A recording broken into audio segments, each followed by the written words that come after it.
کوئی تکلیف پہنچی ہے، تمہیں کوئی درد پہنچا ہے، تو یاد رکھو اس سے پہلے بدر کے اندر بھی تو تم نے بھی تو انہیں بہت سارے زخم پہنچایا ہے نا، تم نے بھی تو انہیں تکلیف دی ہے نا، تمہاری وجہ سے بھی ان کے 70 بڑے بڑے سردار جو ہے واصل جہنم ہوئے ہیں، اور کتنے ہی لوگوں کو، 70 سے زیادہ لوگوں کو تم نے قیدی بنایا اپنا۔ تو یہ فقط ان 313 نے تو نہیں کیا، یہ تو اللہ کی رحمت نے کیا، یہ تو اترنے والے اس فرشتوں کی وجہ سے ہوا، یہ تو آقا دو جہان کی نظر کرم سے سارا کچھ ہوا۔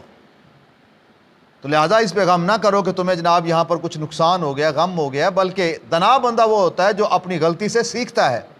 یہاں سے سیکھو، یہاں سے تم نتیجہ اخذ کرو کہ یہ معاملہ ہو کیوں گیا، آج ہم جیتی ہوئی جنگ ہار کیوں گئے، میدان کا نقشہ پلٹ کیوں گیا، ایسی کون سی ہم سے بھول اور غلطی ہو گئی، اس غلطی سے سیکھو اور قیامت تک آنے والے لوگوں کو پیغام دے دو۔ تو صحابہ نے سیکھا، اور صحابہ نے سیکھا، پھر انہوں نے ایسا سیکھا، پھر ساری زندگی پر کبھی دوبارہ ایسی بات ہونے نہیں دی۔ پھر انہوں نے، دنا لوگ تھے نا، غلطی کی، غلطی سے سیکھا، غلطی کو دہرایا نہیں ہماری طرح۔ ہم جاہل ہیں، ہم بالکل گئے گزرے لوگ ہیں، ہم بار بار غلطیاں دہرا رہے ہیں، بار بار ہم غلطیاں کر رہے ہیں۔ وہ دنا لوگ تھے، انہوں نے غلطی ضرور کی لیکن غلطی کو دوبارہ دہرایا نہیں ہے، اور وہ جان گئے کہ ہمیں